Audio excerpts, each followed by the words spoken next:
Hi guys, today I will discuss about receptor, which is a very complicated topic. First of all, we have got ligand ion gated channels, which are the fastest receptors, and neurotransmitter which act on these receptors include acetylcholine, GABA A, GABA B, nicotine, and glutamate. And simply neurotransmitter binds them, and then the receptors open, and then a series of cell reactions it starts. Then tyrosine kinase are of two types. One is tyrosine kinase receptors, which are in the cell membrane, and they mediate their effect here. And neurotransmitters which act on these receptors include insulin-like growth factor, and epidermal growth factor. While the other tyrosine kinase, which are not receptors, they mediate their effect within the cell. And we can learn them by heart by mnemonic: piglet, P for prolactin, I for immunomodulator, G for growth hormone, and the other G for growth hormone colony stimulating factor. And then we have got proteins, erythropoietin and thrombopoietin.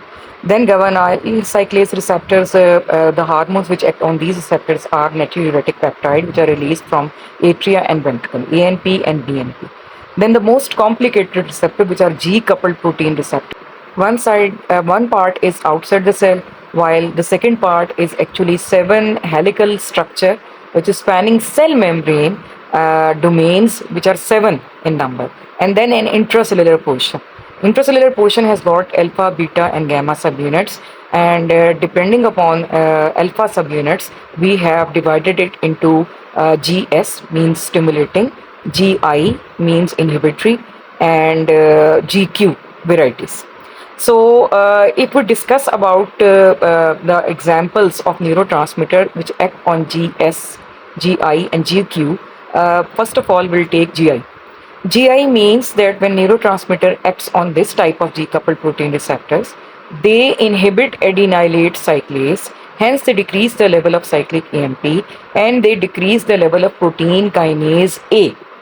So examples of GI receptors or the neurotransmitter which act on these receptors is MAD, GABA B. MAD is of type 2, M2, A2, D2, and GABA B. This is how I remembered it. Then after that, GS. It means that when the neurotransmitters they act on this receptor, they actually stimulate adenylate cyclase and increase the level of cyclic AMP, and hence they activate protein kinase A. So example of this type of receptor, the neurotransmitter acting on these receptors is beta 1, beta 2, then V2 receptors or vasopressin 2 receptors, then H1 and D2 receptors, D1 receptors.